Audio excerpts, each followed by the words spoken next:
Hello नमस्कार दोस्तों, कैसे हैं आप लोग। आशा करते हैं आप लोग अच्छे होंगे। देखिए, आज तक आप ये नहीं जान पाए होंगे कि ग्रामीण डाक सेवक में ऐसे बच्चे, ठीक है, ऐसे बच्चे जिनका मात्र 60% है, याद रखिएगा, क्लास 10th में जिनका 60% है उनका भी सिलेक्शन होता है, ठीक है। और वे भी अभी जॉब कर रहे हैं। मैं आपको इसी वीडियो में मैं आपको बताऊंगा कि जो बच्चे अभी मैं देख रहा हूँ कि ग्रामीण डाक सेवक में, देखिए इसमें 3 पोस्ट होता है। एक होता है ब्रांच पोस्ट मास्टर, ठीक है, एक होता है आपका जीडीएस ग्रामीण डाक सेवक, और एक होता है असिस्टेंट ब्रांच पोस्ट मास्टर। तो मैं बात कर रहा हूँ इस पोस्ट के लिए सिर्फ ग्रामीण डाक सेवक। तो ग्रामीण डाक सेवक में मैंने देखा है कि जिन बच्चों का क्लास 10th में 60% है, ठीक है, उनका भी सिलेक्शन हो रहा है। तो अगर आपने भी फॉर्म भरा है, तो अगर आपने इस बार ही फॉर्म भरा है, ठीक है, और आपको पता है कि फर्स्ट मेरिट लिस्ट तो बहुत हाई गया है, ठीक है। जैसा कि हम देखते हैं कि हमारा जो फर्स्ट मेरिट लिस्ट है, ठीक है, फर्स्ट मेरिट लिस्ट है, कोई भी स्टेट हो वहाँ पर उठाया गया है 95% से लेके 100% वालों को, ठीक है। लेकिन हम यहाँ पर बात करेंगे आज 60% वालों का, 70% वालों का और 80% वालों का कौन से मेरिट लिस्ट में सिलेक्शन होगा, ठीक है। तो हमारा कुछ इस तरीका से रहेगा, ठीक है। अब देखिए यहाँ पर हम लोग अगर देखेंगे, आप सभी स्टेट्स का नाम देख रहे होंगे, ठीक है। यहाँ पर जैसे आंध्र प्रदेश में तेलुगु बोला जाता है, असम में असामीज बोला जाता है, ठीक है, आपका हरियाणा में हिंदी बोला जाता है, हिमाचल प्रदेश में हिंदी बोला जाता है। तो आप पहले इस चीज़ को देख लीजिए कि किस जगह कौन सा लैंग्वेज बोला जाता है, ठीक है। इस हिसाब से आपका यहाँ पर कटअप जाता है। और हम यहाँ पर शुरू करने वाले हैं आंध्र प्रदेश से, और पूरा यहाँ तक बताएंगे आपको, ठीक है। आपका जो वेस्ट बंगाल है, हम लोग यहाँ तक आपको बताने वाले हैं कि किसका क्या कट ऑफ 60% पर कौन से मेरिट लिस्ट में सिलेक्शन होगा। तो देखिए, अगर पहली बात करें आंध्र प्रदेश का, तो आंध्र प्रदेश में जो कि तेलुगु बोला जाता है, तो अगर आपका 60% है, अगर क्लास 10th में 60% है, तो आपका यहाँ पर जो है 5th मेरिट लिस्ट में, ठीक है, 5th मेरिट लिस्ट में आपका सिलेक्शन हो जाएगा, याद रखिएगा, ठीक है। 60% है, 70% है, ठीक है, तो 5th मेरिट लिस्ट में होगा। अगर 80% है आपका, ठीक है, तो आपका 4th मेरिट लिस्ट में यहाँ पर सिलेक्शन होगा। जो मैं बता रहा हूँ एकदम सच बता रहा हूँ, 100% आपका यहाँ पर सिलेक्शन होगा, ठीक। ये तो हो गया आपका आंध्र प्रदेश का। अब हम बात करते हैं असम का। असम में आप देखते हैं कि असामीज बोला जाता है, बंगाली बोला जाता है, बोडो बोला जाता है। तो यहाँ का लैंग्वेज अलग है। तो यहाँ पर भी जो आपका 60% वालों का बच्चे हैं, ठीक है, 60% वाले, 70% वाले, 80% वाले, इनका सिलेक्शन जो होगा 3rd मेरिट लिस्ट में। यहाँ पर सब अलग होने वाला है। देखिए, आप वीडियो को अगर पूरा देखिएगा, ध्यान से देखिएगा, तो आपको कोई भी सवाल पूछने की जरूरत नहीं है। यहाँ पर कौन सा मेरिट लिस्ट में होगा आपका 3rd मेरिट लिस्ट में आपका यहाँ पर सिलेक्शन हो जाएगा असम में, ठीक है। अगर आपका 60%, 70% और 80% है, तो ये हो गया आपका असम का। तो असम का हम लोग हटा देते हैं। अब इसके बाद आपका आता है बिहार। तो देखिए, बिहार में जो टोटल मेरिट लिस्ट निकलता है ना, यहाँ पर 7 मेरिट लिस्ट निकलता है। कितना?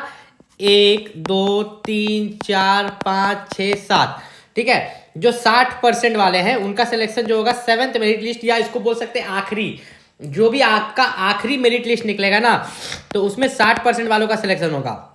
लेकिन मैंने बिहार में देखा है कि 4th मेरिट लिस्ट जो निकलता है ना, तो उसमें 80% वालों को उठा लेते हैं, ठीक है।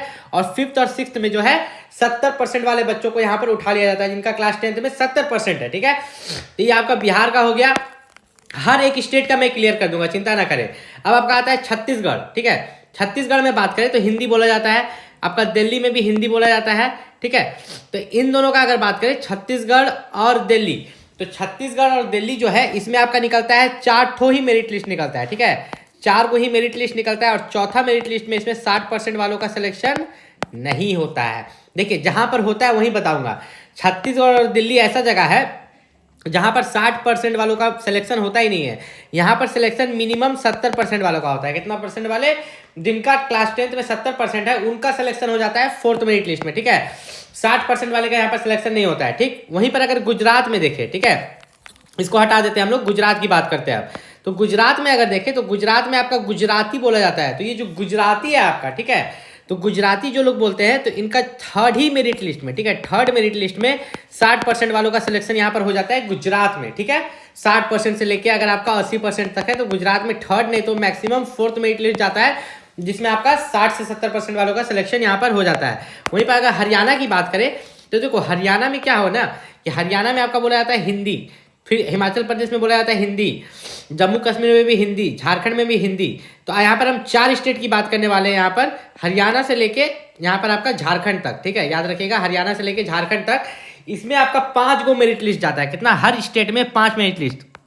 आपका जो 5th मेरिट लिस्ट होगा, तो 5th मेरिट लिस्ट में जो है 60% वाले बच्चों का, 70% वाले बच्चों का और 80% वालों का सिलेक्शन 5th मेरिट लिस्ट तक यहाँ पर हो जाता है। आपको हर एक मेरिट लिस्ट चेक करते रहना है। जब भी मेरिट लिस्ट निकलता है ना, पहला, दूसरा, तीसरा, आप उसमें नाम चेक करना छोड़ देते हैं, जिससे आपको पता नहीं चल पाता, ठीक है। आपको ईमेल में भी आपको बताया जाएगा वहीं पर कर्नाटक में बात करें, अगर इसको हटा देते हैं, कर्नाटक में बात करें तो देखिए कर्नाटक में जो है यहाँ पर कन्नड़ बोला जाता है, केरल में मलयालम बोला जाता है। तो इन दोनों का जो है ना थर्ड मेरिट लिस्ट में ही 60% वालों का सिलेक्शन हो जाता है। मैं जनरल कैटेगरी की बात कर रहा हूँ, ठीक है, अगर आप ध्यान से चेक करो तो। मध्य प्रदेश, ठीक है, मध्य प्रदेश में आपका 5th मेरिट लिस्ट तक आपका 60% वालों का सिलेक्शन होगा। वहीं महाराष्ट्र में अगर बात करें तो महाराष्ट्र में जो कि मराठी बोला जाता है, तो 4th मेरिट लिस्ट में आपका 60% वालों का सिलेक्शन हो जाएगा, महाराष्ट्र और गोवा में, ठीक है, महाराष्ट्र और आपका गोवा में। अब यहाँ पर हम बात करते हैं यहाँ पर अरुणाचल प्रदेश, ठीक है, अरुणाचल प्रदेश क्या, सीधा नॉर्थ ईस्ट लेते हैं। नॉर्थ ईस्ट में जो भी फॉर्म अप्लाई कर रहा है और उसका क्लास 10th में 60% है, ठीक है, तो उसका यहाँ पर है जो 4th मेरिट लिस्ट, याद रखिएगा 4th मेरिट लिस्ट में आपका 100% सिलेक्शन हो जाएगा। नॉर्थ ईस्ट में जो लोग भी अप्लाई किए हैं और क्लास 10th में 60% है, तो आपको 3rd और 4th मेरिट लिस्ट चेक करना है, आपका यहाँ पर सिलेक्शन हो जाएगा। 70-80 वाले का तो बहुत आराम से हो जाता है, 2nd 3rd में ही हो जाता है, ठीक है। बहुत बच्चे अभी नॉर्थ ईस्ट में जॉब कर रहे हैं, ठीक है, जीडीएस की जॉब कर रहे हैं नॉर्थ ईस्ट में जाके। वहां पर एक ही दिक्कत होता है, आपको रहने का दिक्कत होता है। रहने का क्या दिक्कत होता है, ध्यान से समझ लो। रहने का ये दिक्कत होता है ना कि आपको जल्दी वहां पर रूम नहीं मिलता है। अरे रहने के लिए वहां पर रूम लीजिएगा ना रेंट पर, वे नहीं मिलता है। बाकी वहां पर आपका सिलेक्शन तो हो जाता है 60% वालों का, ठीक है। वहीं पर बात करें अगर, तो आपका हो गया ओडिशा, ओडिशा हो गया, पंजाब में आपका पंजाबी हो गया, ठीक है। तो इन सब का जो सिलेक्शन है, जो बच्चे 60% लाए हैं, यहाँ पर भी होता है, लेकिन यहाँ पर 4th या 5th मेरिट लिस्ट में होता है, ठीक है। या तो 4th मेरिट लिस्ट में होगा या आपका 5th मेरिट लिस्ट में होगा। अब आपका आ गया ओडिशा और पंजाब के बाद आपका आ गया राजस्थान। तो आपका जो राजस्थान है, ठीक है, राजस्थान में 4th मेरिट लिस्ट वाला का नहीं होता है, जिनका, ठीक है, राजस्थान में जिन बच्चों का यहाँ पर 70% है उन्हीं का सिलेक्शन होता है। याद रखिएगा राजस्थान में 60% वालों का सिलेक्शन यहाँ पर नहीं होता है, ठीक है, इस चीज़ का आपको खास ख्याल रखना है, ठीक। राजस्थान में 60% वालों का नहीं होता है। वहीं पर अगर अब हम बात करें आपका तमिलनाडु, तमिलनाडु जो है इसमें आपका तमिल बोला जाता है। तो तमिल में आपका 60% वालों का होता है, आपका 3rd या 4th मेरिट लिस्ट में आपका यहाँ पर सिलेक्शन हो जाएगा, ठीक है, तमिलनाडु में, याद रखिएगा।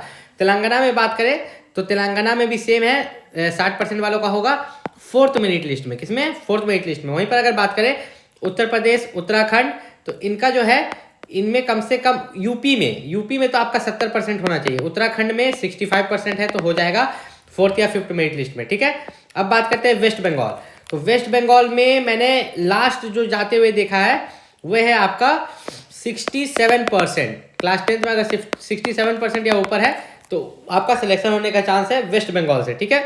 अब यहाँ पर अगर मैं बता दूं कि ग्रामीण डाक सेवक में, ठीक है, ग्रामीण डाक सेवक में अगर आप यहाँ पर अप्लाई किए हैं तो याद रखिएगा आपको SC ST सर्टिफिकेट जमा करना होगा, जो कि आपका यहाँ पर सेंट्रल लेवल का होना चाहिए। कौन सा, सेंट्रल लेवल का SC ST certificate, government of India लिखा हुआ, ठीक है। कुछ इस तरह का फॉर्मेट होता है, मैं आपको रब करके दिखा देता हूँ, ठीक है। OBC का भी मैं आपको बता दूंगा। देखिए SC ST का जो कास्ट सर्टिफिकेट का फॉर्मेट है, इसी फॉर्मेट में आपका यहाँ पर बनवा लेना है। The form of certificate to be produce by schedule caste, schedule tribe, SC और ST, ठीक है, गवर्नमेंट ऑफ इंडिया, ठीक है। तो ये सेंट्रल लेवल कास्ट सर्टिफिकेट है, कुछ इस तरीका का दिखता है, ठीक है। तो अब फिर उसके बाद बात करें OBC, तो OBC में आपका जो कास्ट सर्टिफिकेट है वो आपका यहाँ पर एनेक्सर 5 के अंदर है, ठीक है। एनेक्सर 5 के अंदर मैं रब करके आपको बहुत अच्छे से इसको यहाँ पर दिखा देता हूँ ताकि आप अच्छे से देख लें। एक चीज़ का याद रखना, आप अपना कास्ट सर्टिफिकेट अभी कभी निकालो, चेक करो, वहाँ पर लिखा हुआ है under the government of India, तो आपका सही वाला है, सेंट्रल लेवल वाला है, चिंता करने की जरूरत नहीं है। अब देखो जीडीएस का जो यहाँ पर सैलरी को लेकर डाउट रहता है, मैं आपको क्लियर कर देता हूँ। जीडीएस की जो सैलरी को लेकर डाउट रहता है, जीडीएस की सैलरी जो ब्रांच पोस्ट मास्टर की होती है वो होती है आपकी 20,000 के आसपास चली जाती है, और आपका असिस्टेंट ब्रांच पोस्ट मास्टर और जो डाक सेवक रहता है, ठीक है, डाक सेवक का जो सैलरी रहता है वह आपका 15,000 रुपये रहता है, ठीक। अब बच्चों का ये कहना है कि कहाँ पर फॉर्म अप्लाई करें। मान लो जीडीएस का नया वैकेंसी निकलेगा तो कहाँ पर फॉर्म अप्लाई करें तो 60% वालों का हो जाए, 70% वाले का हो जाए, 80% वाला का हो जाए। देखो जिन बच्चों का भी क्लास 10th में 80% से लेके 100% के बीच में है, वो अपना होम स्टेट चूज़ करे। क्या चूज़ करे, अपने होम स्टेट में वो अप्लाई कर सकते हैं जिस स्टेट से वो बिलोंग करते हैं, ठीक है, उनका सिलेक्शन आराम से हो जाएगा। लेकिन जिन बच्चों का 60% है, 70% है, 80% है या इसके बीच में है, तो उनको कहाँ अप्लाई करना चाहिए कि सिलेक्शन हो जाए 100%। नॉर्थ ईस्ट में कहीं कहीं पर हिंदी बोला जाता है, ठीक है, नॉर्थ ईस्ट में कहीं कहीं पर आप देखिएगा हिंदी और इंग्लिश का ऑप्शन रहता है। अगर आप वहाँ पर अप्लाई करते हैं तो आपका यहाँ पर सिलेक्शन का चांसेस बहुत ज़्यादा बढ़ जाता है। बहुत ज़्यादा बढ़ जाता है मतलब क्या है कि मैंने करीब इतने बच्चे देखे हैं, करीब मान के चलो यहाँ पर 60% पर सिलेक्ट होते हुए मैंने नॉर्थ ईस्ट में, सिर्फ नॉर्थ ईस्ट में मैंने यहाँ पर 150 बच्चे देखे हैं जो कि बिहार, झारखंड, यूपी और वेस्ट बंगाल के बच्चे हैं जो कि नॉर्थ ईस्ट में फॉर्म भर के 60% पर सिलेक्शन लिए हैं। मैंने देखा था एक का तो 7th मेरिट लिस्ट में सिलेक्शन हुआ था। किसमें? 7th मेरिट लिस्ट में। बच्चे क्या गलती करते हैं, देखिए आप क्या गलती करते हो कि आपका डाक सेवक में सिलेक्शन नहीं हो पाता। देखिए यहाँ पर मेरिट लिस्ट निकलता है ना, जैसे कि पहला मेरिट लिस्ट निकलता है, फर्स्ट मेरिट लिस्ट, ठीक है।